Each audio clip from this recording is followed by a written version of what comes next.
Привет всем! С вами я, Janie, и это College Russian. Today is Word Root Wednesday, so we are going to be learning a whole bunch more vocabulary. So what we'll do is we'll go through, I'll tell you what the root is. If you haven't already seen the worksheets I created, they are listed on the community tab. So if you go to the community tab for College Russian, it will take you to the link on my website, or you can just download them right there from College Russian. So follow along to make sure that you are getting the most from this live stream and really working on your vocabulary. So today we are going to use the koren, the root lube. Lube, which you've probably heard. If you're an early learner of Russian, you've probably heard this as "Я люблю тебя," for example. So it means love. And today we're going to have some fun with prefixes and some different fun suffixes, as well as I'm going to teach you about what participles are and how you form them in Russian. And there's kind of different types of participles, and even what a participle is. If you grew up speaking English, you've probably never heard this word and you don't know really what it is necessarily.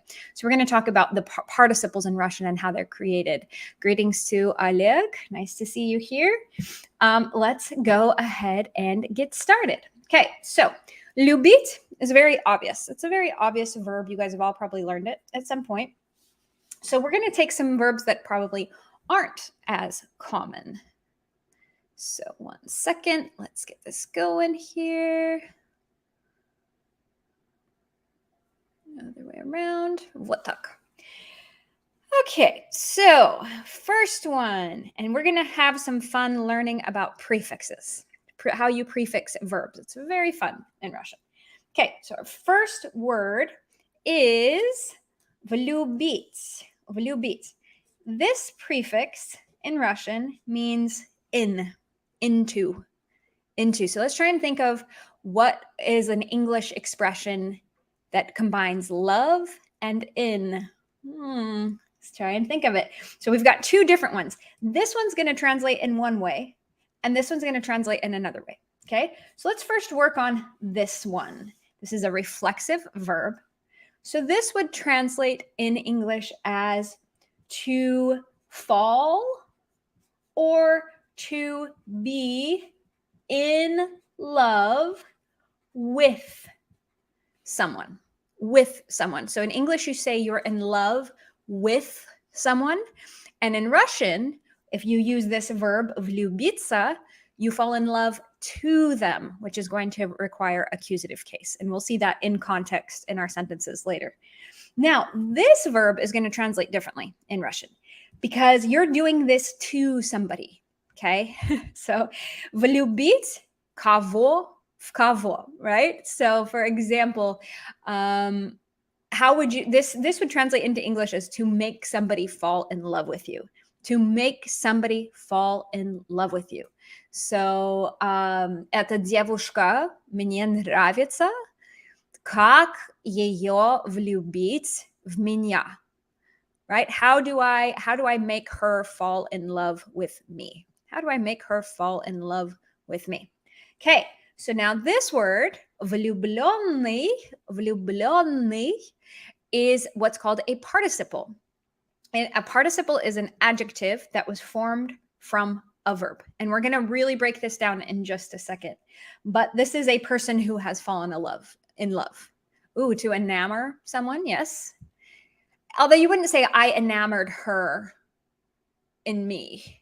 Like you could use enamor with this one, влюбиться, but this is much more common, to be in love with somebody or to fall in love with somebody. And this one is to make somebody fall in love with you. You can't say I enamored her into me. You can't really say that. That doesn't sound correct in English. Now, влюбленный is a person to whom this verb has been done.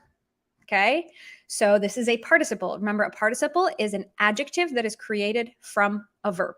And in Russian, there's 4 different types of participles. We'll talk about 2 of them Oh, yeah, actually multiple of them. So this one is what's called, this one is called a past passive. Okay. So past passive means the person who did this verb. The person who did this verb. Okay. So the person who fell in love.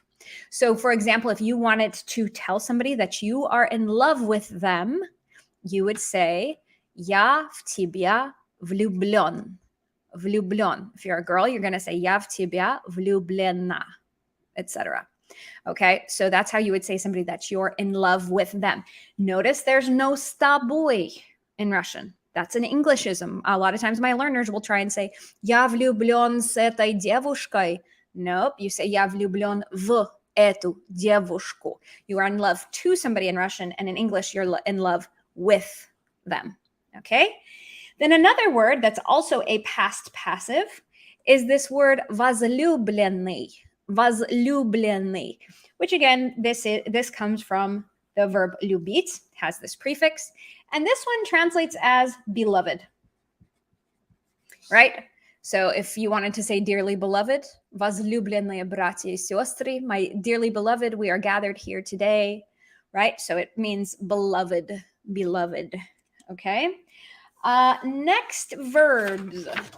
These are going to be new ones for a lot of you guys. So a lot of beginning learners in Russian, they for sure know любить. That's a really easy one. Everybody learns it first semester of Russian, but they maybe haven't heard these verbs, okay? So любоваться. As I'm explaining this, I would love for somebody to help me translate this. This one's really hard for me to translate into English. Like I'm trying to think how we would explain that. We don't have a good word for it, I don't think. So любоваться, and you любоваться кем, чем, which is instrumental case. So you might say something, "Я любуюсь этим видом на Москву." Да, например, "Я часто гуляла на Воробьевых горах, и я очень любовалась этим видом на Москву." So I would often walk along this area in Moscow called Воробьевы горы. It's up by the Moscow State University. And from there, you can kind of see the whole city of Moscow. So it means to admire, or I would say in English to soak it in, because enjoy isn't quite the same concept, but like to really take it in, to soak it in, to enjoy every last minute of it, kind of. So that's the closest thing I can think of as how to translate that. Other people can suggest their translations as well. Now we're going to talk about some of my favorite prefixes, okay? When you take a verb and you put this na, not always, but sometimes you put this prefix na, and then you combine it with a ся on the end, it creates the meaning of to do enough of that verb until you're very satisfied. Okay. So for example, the most common context you would, to look at that, to feast your eyes upon that. Yes, it sounds a little, to feast your eyes upon something, it sounds a little bit like a predator. You know what I mean? Like it sounds немножко извращенец, так говорит. But yeah, you could say that, but it's usually, feast your eyes upon somebody is usually about a person, and it's usually very like хищник или извращенец, так говорит, да. But that's a good one. That's very poetic as well. Okay, so back to this combination, na and ся. Put them together with a verb, and they create the meaning of to do that verb to the point where you feel great, like you feel satisfied. Okay, so the most common one you hear this is наелся. Я наелся. So you're taking the verb есть, meaning to eat, and then you're putting this prefix and the reflexive ending on the end. Я наелся, я наелась. And what do you think that means? I have eaten enough. I'm satisfied. I'm like, it's perfect. I didn't eat too much.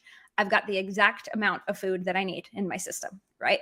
So when you have this prefix plus the ся ending, you can say я наспалась. Я наспалась, например. Он наспался. He slept really well. He's feeling great. He had a good night's sleep, kind of thing. Next one. Разлюбить. Раз means away from, out, like in different directions, to separate, kind of. So what do you think this one means? If you love, but like kind of away from each other, how would you translate this one? It's not a good thing. You don't want this to happen in your relationship, by the way. You really do not want somebody to разлюбить тебя. Это плохо. What do you think it means? Разлюбить. And I'll tell you, in fact, it's the opposite of влюбить. So maybe try out your translation skills and see how you would translate that one. While I'm waiting for anybody to respond and tell me how they would translate this word, I'm going to talk about another one of my favorite prefixes. Пере. Пере can mean to do something over again. Например, я тебе перезвоню. I can't talk right now. I'll call you later. I'll recall you, right? It can also mean, in the literal sense, it means across from one point to another. And then my favorite meaning is to do something too much. To do something too much, and it's very negative. So, for example, if you were to say переесть, here's the verb for to eat, and here's our prefix, then that's a bad thing. You ate too much of something, and now you feel sick. You ate too much of something, okay? So this one, it's very slang, but it exists, and you can say that you перелюбила, meaning you did it too much. Maybe you suffocated the person a little bit. You loved them too much. You put too much effort into it. And then since nobody has replied, we'll talk about this one. Разлюбить means to fall out of love, to stop loving each other, to fall out of love, or to stop loving each other. So, okay. So next, let's do some more verbs. And in this one, we're going to have some of my favorite verb formation, okay? So let's first start with this adjective, любезный. Любезный. This one means kind, polite, amiable, somebody who really is courteous is another way you could translate that. So that's what that adjective means. And then from that adjective, you can create these kinds of verbs. Ничать, ничать, which means it kind of has a negative meaning. It's a hard one to translate. So, for example, if you take the adjective умный, meaning smart, and then we do умничать, if somebody were to tell you, ну перестань умничать, they were to tell you to stop doing this verb, they would say, stop being a smarty pants. Right? Stop being so smart. It's not a good thing. You're being, oh, well, aren't you so smart? You know what I mean? So see that sarcastic intonation. The перестань умничать, right? It's like, stop, don't talk back to me. Don't be such a smarty pants. So if you told somebody, ну что ты, почему ты любезничаешь? Like, why are you suddenly being, so if you were to use this adjective for being so nice and courteous, it would be like over the top, like, oh, why the sudden are you, I'm trying to think of like, oh, why are the sudden are you being so nice to me for some reason? Like, what do you want from me, right? Привет, ich. So considering that, it's kind of a bad thing. In English, it would be like, oh, again, I'm expressing it with like this sarcastic intonation. Спасибо за комплимент. I'm in English, like we don't have an exact word for it. That's why, again, Russian is великий русский язык, because it has these, you can just do really fun things with the language that we have to use a lot of words to do in English. So, любезничать, we've got умничать. Don't be a smarty pants. Don't think you're so smart. Любезничать is like kind of, this is a vulgar expression, but to kiss ass, right? Or to be overly kind, or like, oh, why are you being so nice to me all of a sudden? Now let's come down here to this adjective. This adjective means, любопытный means curious, okay? So it literally means, this has two roots. Любопытный is kind of like somebody who loves experience. Somebody who loves experience. Not torture, they love experience. Okay, so this translates into English as curious. Curious. любопытный. So then if we put this fun little suffix on the end and say, не любопытничай, like don't, what are you saying to somebody? If you tell them not to do this, what are they doing that's making you say that to them? They're probably really asking you too many questions and getting up in your business. So they're being overly curious. Again, we don't have a good English translation of this because our language isn't as kind of organized. So любопытничать, meaning like to be all curious and be up in somebody's business, etc. Okay? So those are some of the verbs. And if you go onto the worksheet, there's a bunch more. For example, let's see. Yeah, любоваться, влюбляться, etc. Now we're going to move over to adjectives. And specifically, there's a bunch of adjectives. You've got любительский, трудолюбивый, любой, кстати, etc. But I'm going to focus specifically on these two, which are participles. Okay, so these both come from the verb любить. Okay, this one means loving, and this one means loved. Okay, and specifically, this one will translate into English as favorite. Favorite. Например, твоя самая любимая группа, etc. So loving, this is a participle, okay? So this is what's called a present active participle. And these are created by taking the они conjugation of a verb, они любят, right? Then we take off the T and we're left with, любя, and then we put this suffix on the end. Notice it's a sh. That's hard for English speakers to hear. Sh. Okay? And it means the people who do that thing. The people who do that thing. So what would it mean if I said the word читающий? Читающий. Reading, the people who are reading, or the thing that is reading, for example. So, любящий translates into English as loving. Может быть, у вас были очень любящие родители, например. Now, любимый is what's called a present passive. And this means the thing that is blanked, whatever verb it is, the thing that is loved, for example. So we create this by making the мы conjugation. Мы любим. And then you just add a adjective ending onto the end. There you go. So if you wanted to take this same concept, so here we have reading, people who are reading. If we wanted to say, what is the most read American novel, например, then we would take читаем, add a «и» on to the end. Читаемый. Какой роман самый читаемый? Какой американский роман самый читаемый, например? So what is the most read American novel? Or in this particular concept, loved, the thing that is loved. And here, loving, the thing that loves. Those are called participles, and they're really organized and beautiful in Russian. And you can learn how to form them. People don't use them as much in spoken language, but you will definitely see it when you read. Okay, so now we have two root words. These ones are going to be fun. Okay, so here's some example of two roots. Let's go through and start identifying the two different roots and see if you can kind of figure out how would you translate these words. I would love to see your comments in the comment box. Start translating these words for me. Let's find the two roots.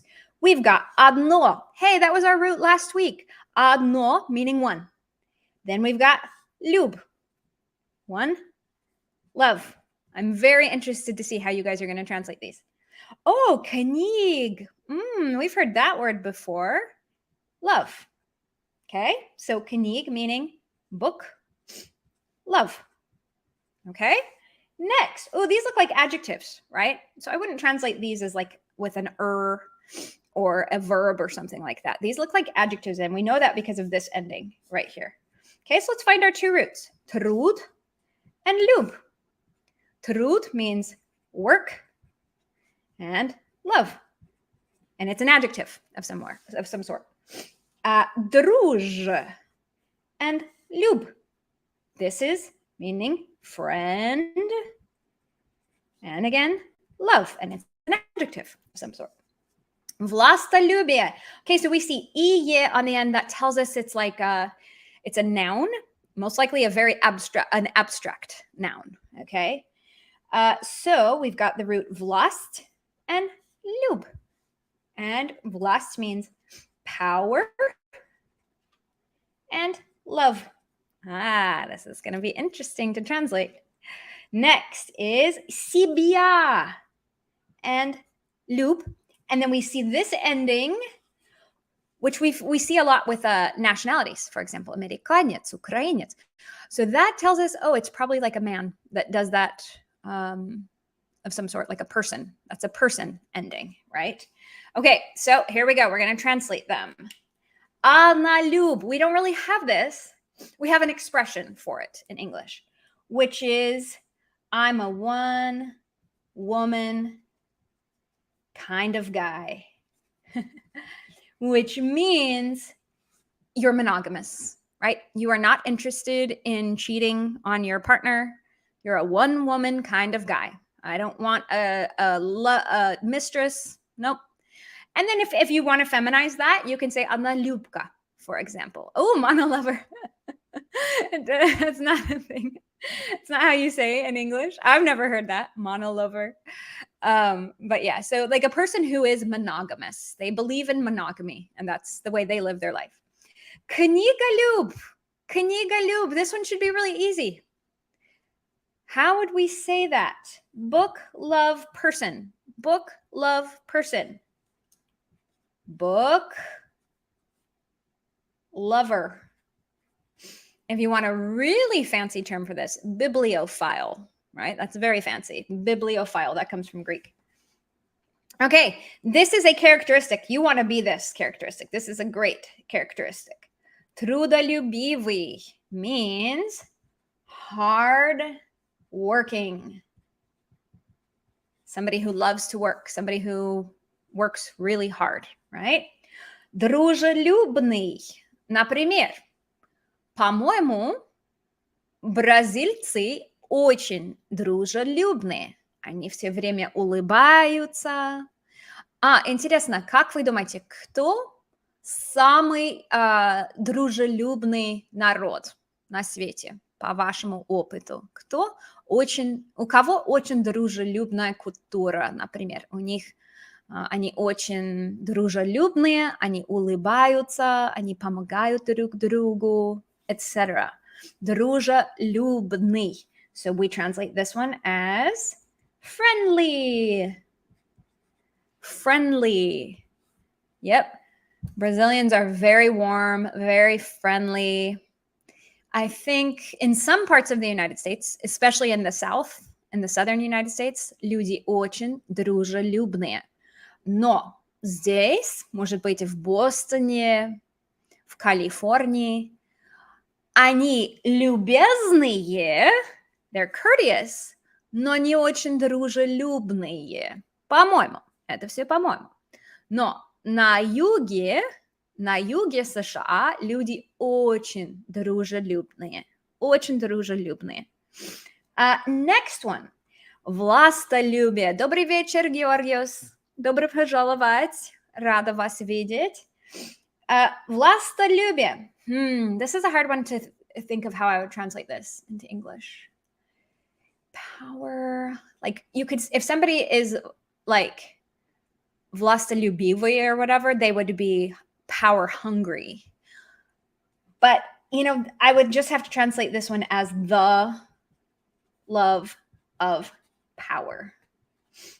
See? And look how cool that is. Russian has an entire word for that. Whereas English, we have to use how many words? 1, 2, 3, 4. We have to use 4 words to explain that in English, which is unfortunate. right? So this is why Russian and German is like this too, where they just put multiple concepts together in one word, and it comes out very interesting, very poetic. So let me know in your comments, who do you think, какие люди на свете являются очень дружелюбными и очень любезными? Мне очень интересует ваши мнения об этом. Как вы думаете, американцы дружелюбные? Американцы любезные? Кто любезный, кто дружелюбный? Например, по моему опыту, русские не очень на улице, не очень дружелюбные. К сожалению, у них культура такая. Но когда ты с ними дружишь, они очень любящие, очень любящие. Они очень хорошо заботятся о своих друзьях. На улице недружелюбные, но среди друзей они очень любящие. Good. So let's read some of the comments. Дружелюбие не зависит от национальности. Обычно люди дружелюбные вдали от больших городов. Это точно. Я с вами на 100% согласна. So friendliness doesn't depend on nationality.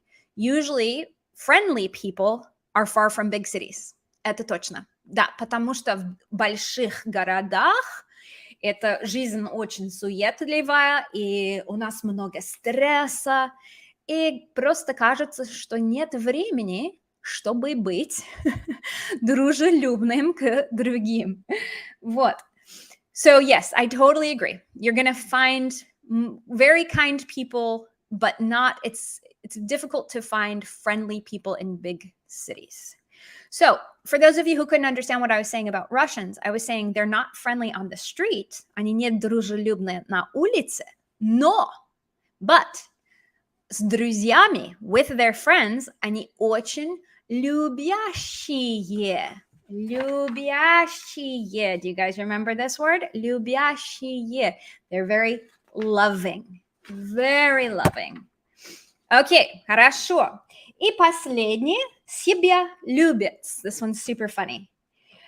And you wouldn't say a self-lover in English because that sounds kind of maybe sexual. You don't want to say that. That sounds kind of bad. But this is a person, who do they care about? Who do they love? Who is their top priority, you can say? If a person is a себя любит, who is their top priority? Who do they care about? Себя.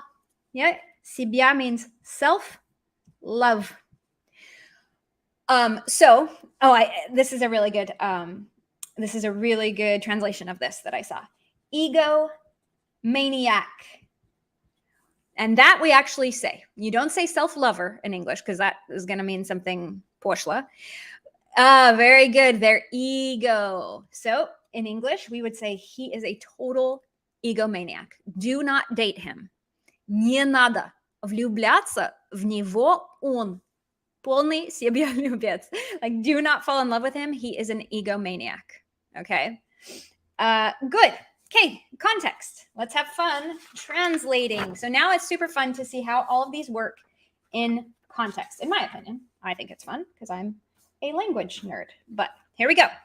Okay, so now what I want to point out to you is when you fall in love, remember, you do not fall in love. In Russian, you do not fall in love with someone. You fall in love to someone. Here we go.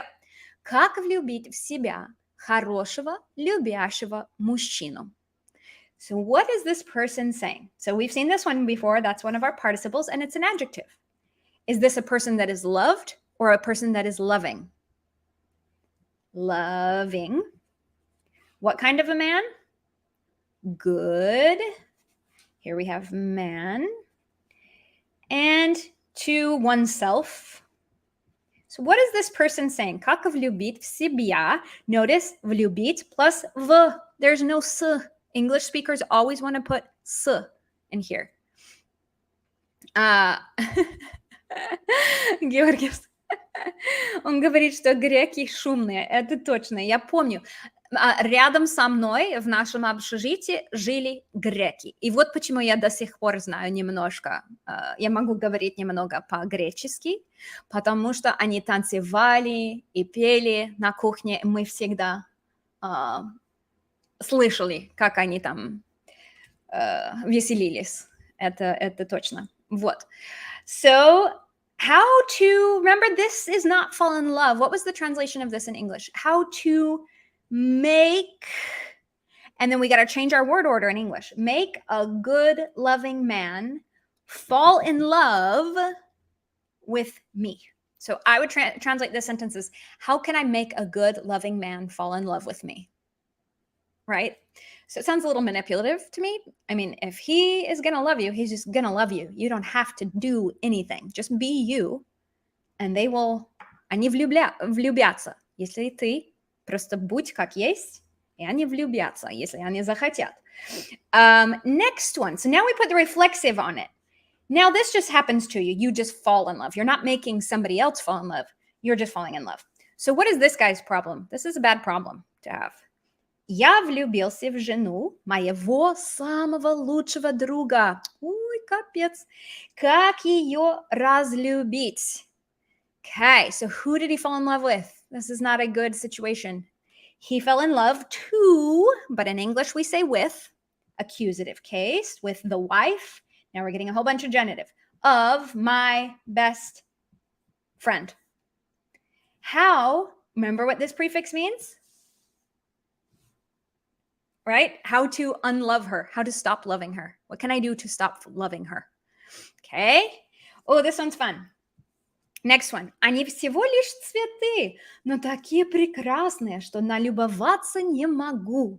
Okay, so this one is a fun one. This is a hard one to translate, but remember, it means to like, oh, get so filled with love about something, to soak it in, to be enamored, to admire.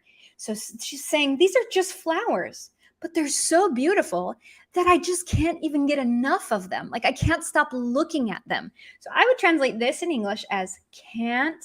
Well, I mean, this is the can't. I would translate this as get enough of it. I can't get enough of it. Oh, I could look at them all day, right? I can't get enough of them. I'm so in love with them. Так, вот, очень хорошо, что налюбоваться не могу. Вот, следующий, Monday. This next one is based on the song we're doing on Monday. Comment in the comments if you know what song this is from. I'll be very happy if you know what song this is. So this is a line from a song that is for Musica Monday next week.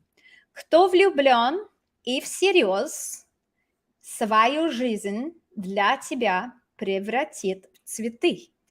Oh, we just saw цветы, which meaning flowers. Кто влюблен? This is a short form adjective, and it's describing a person who has done what verb? What verb? Влюблен comes from the word влюбить, and it was an adjective, meaning a person who is in love, right?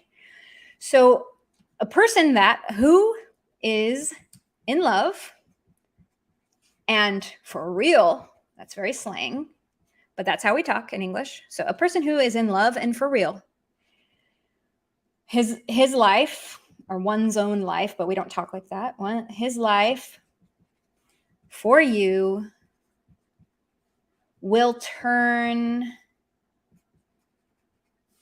into flowers. Anybody know what song this is? Anybody know? This is our song for Musica Monday, coming on Monday, because there's a lot of stuff about this singer in the news right now. So this will be very relevant to the news.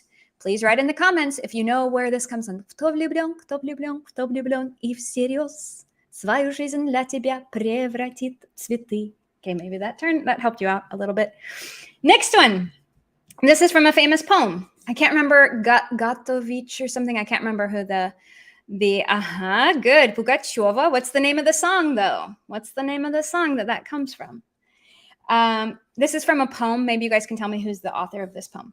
Я любуюсь зимним пейзажем, после вьюги лес стал как в сказке. Okay, so this is that one again. Любоваться. Notice how it conjugates. Уюсь, я любуюсь, ты любуешься, он любуется, etc. And we're getting instrumental case. So this person is like, oh, he can't take his eyes off of this beautiful winter passage, this winter landscape. He's just, oh, he's looking at it and he's just so in love. He can't take it. He's just taking it in. He's enjoying it. Again, we don't have a perfect translation of this, but that's an example of, or for example, you might, я любуюсь закатом. Maybe you're on the beach. This is what I did in California this summer when I was in San Diego, because when you're on the West Coast, the sun sets. So you get to be on the beach and watch a sunset. Oh, it's the best. Я очень любовалась закатом на пляже. Это был мой рай. Да? Okay, next one. Любительские. Okay, remember I've told you in the past that when you see this suffix, it means a person who does that. A person who does that. Любитель is a lover of, not like a sexual lover, but like a person who loves that thing. Like любитель приключения. For example, what's that word? Любитель приключения. Somebody who's very adventurous. They love adventures. But it can also mean an amateur. An amateur. Somebody who does something just because they love it, not because they're getting paid. So with that in mind, let's try and then this is the adjective version of любитель. So let's try and translate this. Какие любительские театры в Москве вы рекомендуете любителям театра? Okay, so we get the adjective version of it here and the noun version. Which amateur theaters in Moscow do you recommend to lovers of theater? Yeah, to people who love theater, to people who love theater. Or this could also translate as amateurs. But in this particular context, I would translate it as theater lovers, theater lovers. Okay, next one. And last one. So if you want to speak very formally, you can ask them, you can say something like, будьте любезны. Would you be so kind as to, будьте добры, that's another one you can say, будьте добры, будьте любезны. You can talk like that. That's very polite sounding, very formal sounding. It's a very nice way to talk. So he's saying, так, будьте любезны, не скажете ли вы мне имя и адрес вашей матери? So I would translate this, would you be so kind? Excuse me, you're trying to get their attention. Like, excuse me, would you be so kind as to tell me your mom's address and name? Right? See how that's very nice sounding. Будьте добры, будьте любезны. Would you be so polite as to, would you be so kind? Is how we talk, especially if you're in Great Britain. They especially are very любезные. So you got to take those kinds of things very seriously if you're in Great Britain. Americans are more relaxed, so you don't have to speak quite so formally. Look at this one. This one's fun. Что подарить возлюбленной на день влюбленных? День влюбленных is the Russians' version of Valentine's Day. So it literally means the day of people who are in love, the day of in love people. Yeah. And then возлюбленный means beloved. So this guy is looking for recommendations of что подарить, what to give to his beloved, возлюбленной, на день влюбленных, for Valentine's Day. И последнее, this is a idiom. See if you know what this idiom is in English. What is the equivalent of this? Любопытной в аварии на базаре nos оторвали. See if so it's something about curiosity. So curious Barbara at the bazaar. Okay, we got to rephrase this. At the bazaar, they ripped off curious Barbara's nose. This is an idiom. See if you can figure out what kind of idiom. What is the English equivalent of this? So this is essentially, I'll start giving you some hints if I don't see answers. This is essentially, close, Alexei, very close. Very close. This is essentially the saying that says, it's bad to be curious. If you're too curious, something bad is going to happen. Okay, we have an actual word for it in English. Let's see if anybody knows it. But Alexei is close. He's got the right idea. He's got the right idea. So this one means, or in English, we would say curiosity killed the cat. Curiosity killed the cat. Cats are very curious, and sure enough, they fall off rooftops and they get into all sorts of trouble because they're so curious. So this is the Russian equivalent of curiosity killed the cat, meaning don't be too curious because you might have some problems. Okay, хорошо. That's all for today. I will see you guys on Monday. I've already got the song picked out. If you didn't know what those lyrics were from, I guess you'll have to come back on Monday to find out what song we're doing. But it's a very popular one, and it's from a very popular singer who is all over the news right now in Russia. And I think people who are learning Russian should definitely know who this singer is. And it's so we'll see you guys on Monday for Musica Monday. Это все. Хорошо. До свидания. Счастливого вам дня. Спокойной ночи.